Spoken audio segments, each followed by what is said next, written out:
Today we are exploring Marshall McLuhan's theory of technological determinism. When Marshall McLuhan famously said that media is an extension of man, he was articulating a core concept from his media theory known as the medium is the message, or the medium is the extension of man. McLuhan argued that media technologies, whether they be print, radio, television, or digital media, are not just tools or vehicles for conveying messages. Instead, they should be seen as extensions of our human senses and faculties.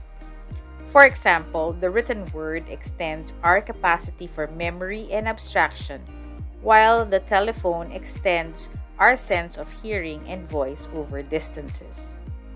Moreover, different media have a power to reshape our perceptual and cognitive environments. McLuhan believed that each medium has its own inherent qualities and biases, which influence how we perceive the world and interact with it. For instance, television, with its emphasis on visual and auditory stimulation, alters our perception of time, space, and information in unique ways. McLuhan also argued that shifts in media technologies have profound effects on social structures and relationships, on the way we view the world and even how we think. For example, the advent of the printing press played a significant role in the emergence of the modern nation-state and the spread of standardized language and culture. Marshall McLuhan contends that people organized their lives as a result of the way they communicated with others. Technology changed the way we communicate and therefore changed the way we think. For McLuhan, the mere use of a medium has a more profound impact upon society than what individuals may do specifically with the medium. McLuhan divided history into 4 epochs.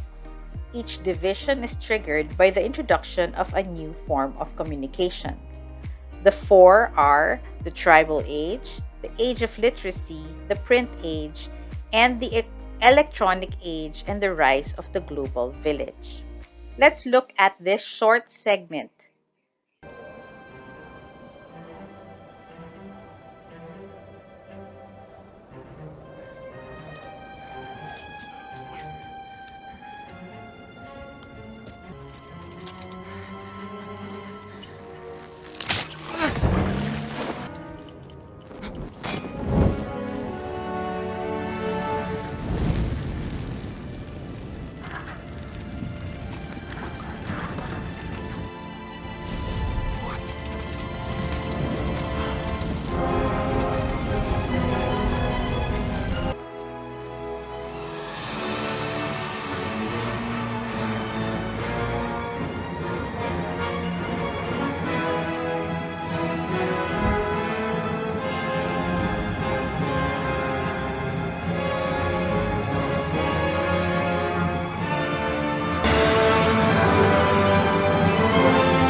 Knuckles for 8!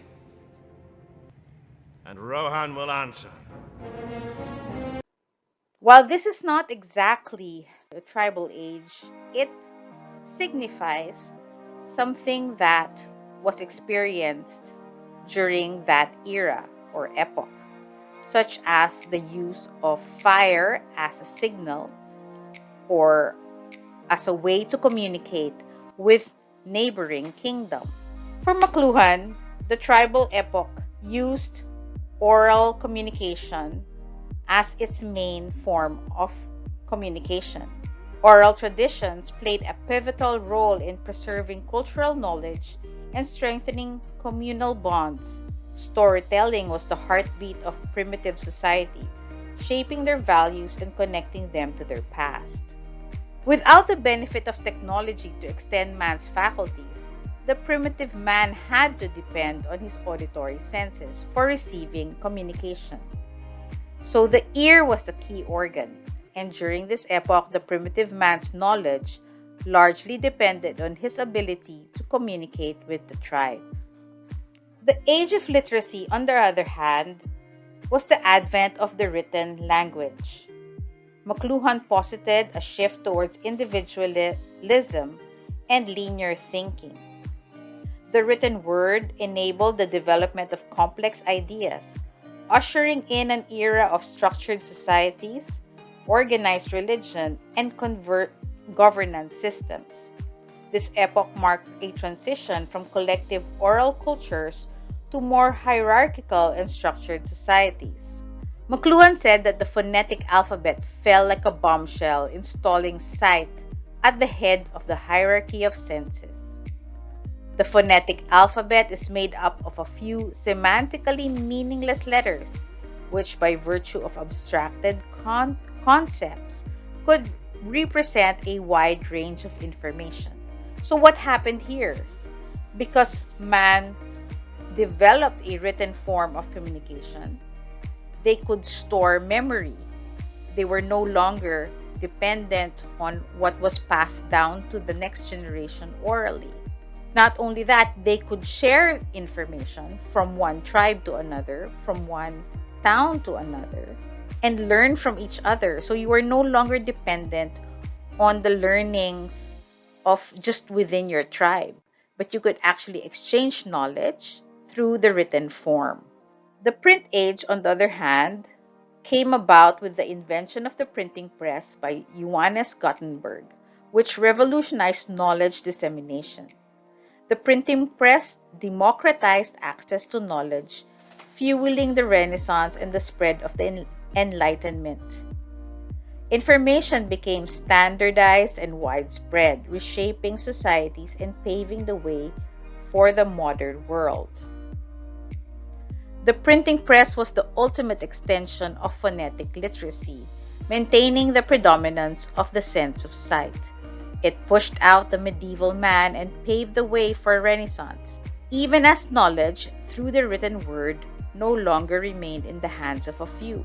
Prior to this, knowledge was dependent on what was recorded by the intellectuals, including the monks, who took pains of writing down or copying books by hand. Of course, if you think about it, how many books can they copy by hand? It would probably take them at least a year to copy the Bible, and all other books, maybe another year or two.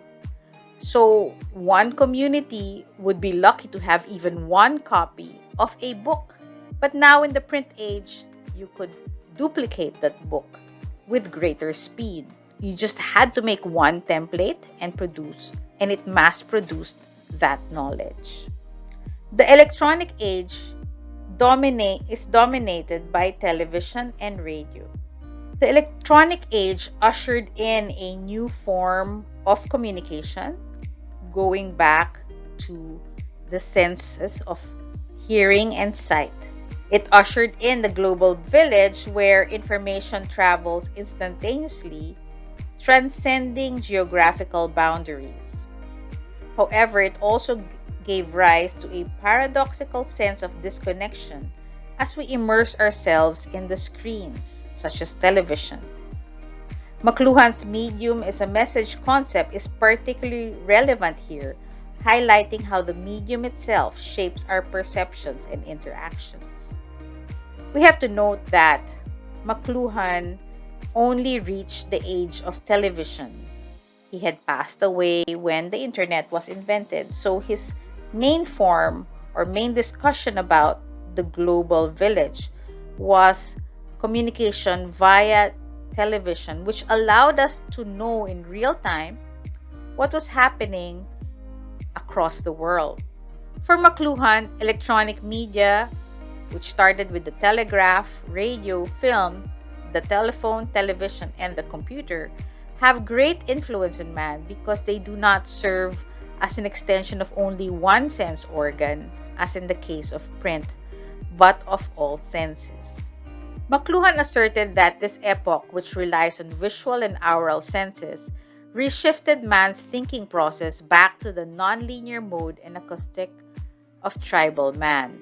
As McLuhan put it, the electronically induced technological extensions of our central nervous systems are immersing us in a whirlpool of information, movement, and are thus enabling man to incorporate within himself the whole of mankind.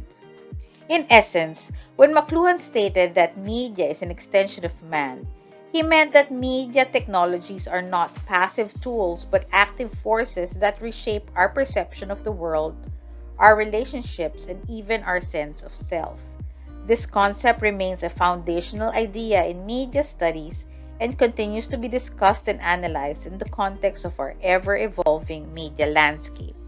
Or in the words of McLuhan, the way we live is largely a function of the way we process information. In summary, technological determinism sees technology as an invention. Technology comes about because it is inevitable. It is the inevitable result of scientific progress which forges on despite societal factors, in the words of, or in the beliefs of McLuhan. Its speed of influence, he says, is immediate. Once new technology is introduced, people change the way they communicate. And what is its effect on the media user? As we said, the way we live is largely a function of the way we process information. So, if the medium is the message, what does the use of AI anchors tell us? Do share your insights in the comments below. If you liked this lecture, please hit the thumbs up button and subscribe to this channel for more on media studies.